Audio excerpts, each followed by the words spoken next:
I am still blown away by the finish that we saw in Atlanta. We need to talk about this. Welcome to the garage.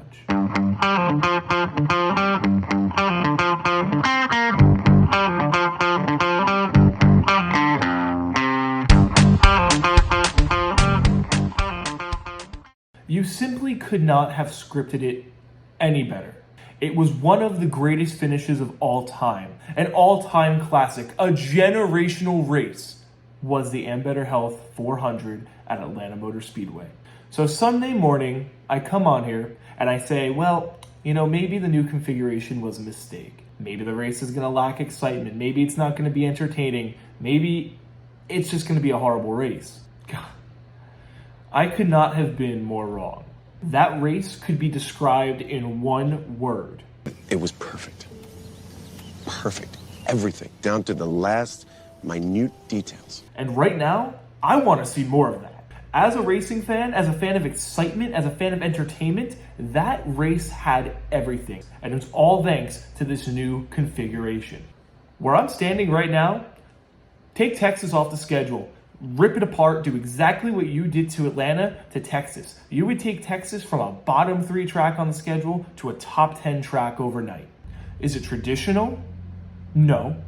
Is it what the older fans grew up watching? No. Do I care? No. That Atlanta race was a good product. End of story. Plain as day. That's it. If you disagree, racing is not for you. And guess what?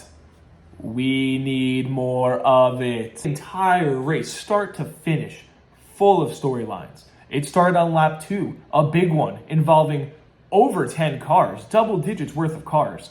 To be entirely honest with you, I thought my prediction of the race being bad was gonna come true right after that crash. I thought drivers would see that and say, okay, let's try not to race as hard. Let's just make it to the end of this thing. Let's run single file and not really do much. But that did not happen. Denny Hamlin, involved in 3 crashes in this race, 1 in every stage. That's a storyline.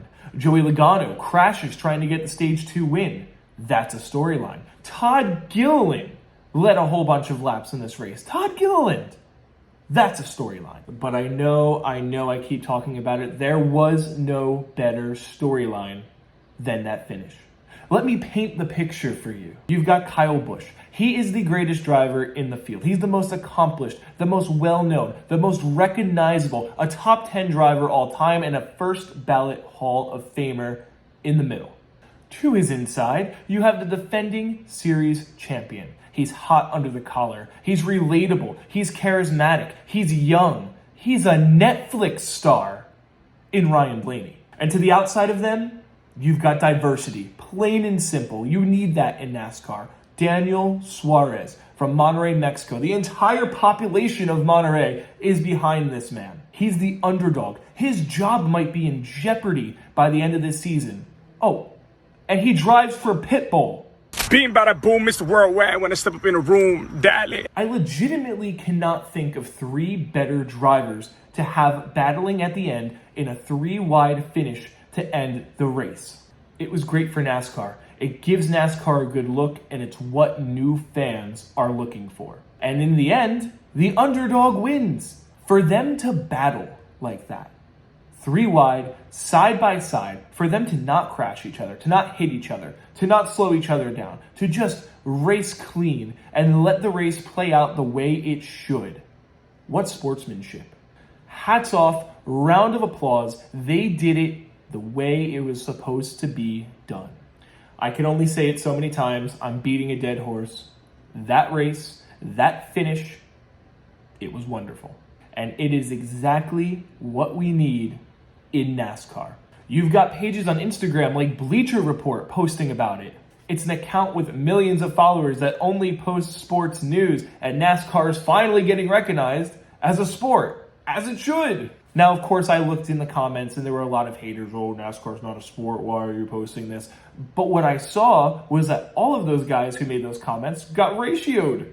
NASCAR fans were clapping back, commenting back to them saying, no, this is great. You got to give it a chance. And they were getting more likes than the haters. SportsCenter even put that race finish in their top 10 plays of Sunday. Now, I gotta say, the finish got 10th. It was the 10th play from Sunday. Show me 10 better moments in sports from Sunday that beat that finish. What sports are even going on right now? We've got hockey and basketball. Nothing in hockey or basketball could beat that finish. That was the play of the day, the month, maybe even the year. I pray that we can get more races that were like that. And it was all thanks to the new Atlanta configuration. Okay, enough of the finish, enough of the race. That was fun, that was great.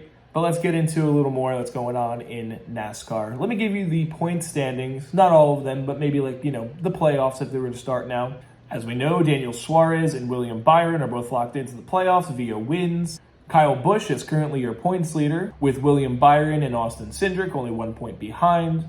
Bubba Wallace is 4th in points, a nice start for him. If the playoffs were to start today, here's some names that would be in the playoffs. Corey LaJoie, John Hunter Nemechek, Ty Gibbs, and Eric Jones. Now here's some names of drivers who would not be in the playoffs. Christopher Bell, Denny Hamlin, Michael McDowell, Tyler Reddick, Joey Logano, who's currently 33rd in the points, and Brad Keselowski, who's the only driver to DNF in both races. He's 36th in the points.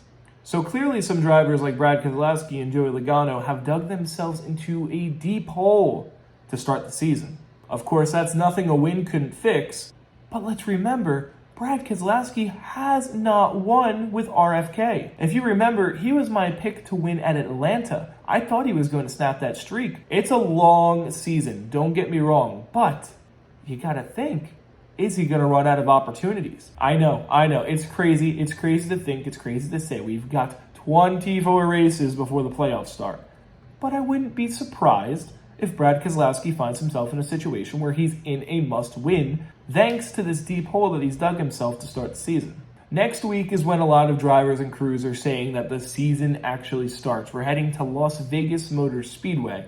Last season we went there twice, and when we were there, Hendrick Motorsports cleaned up. William Byron won the first race, Kyle Larson won the playoff race. Chevy's already off to a great start in 2024, and it's looking like that might possibly continue. Make sure you tune in later this week for the Las Vegas pre-race show. And also be on the lookout for other various videos and TikToks and Instagram posts. If you're new here, which I'm sure you are because hell, I'm new here, go ahead and subscribe, like the video, leave a comment. Head over to my Instagram if you're not already following there at NASCAR Time, and go follow on TikTok too under the same handle. All those links will be down in the description below. As always, thank you so much for tuning into the garage, and have a great day.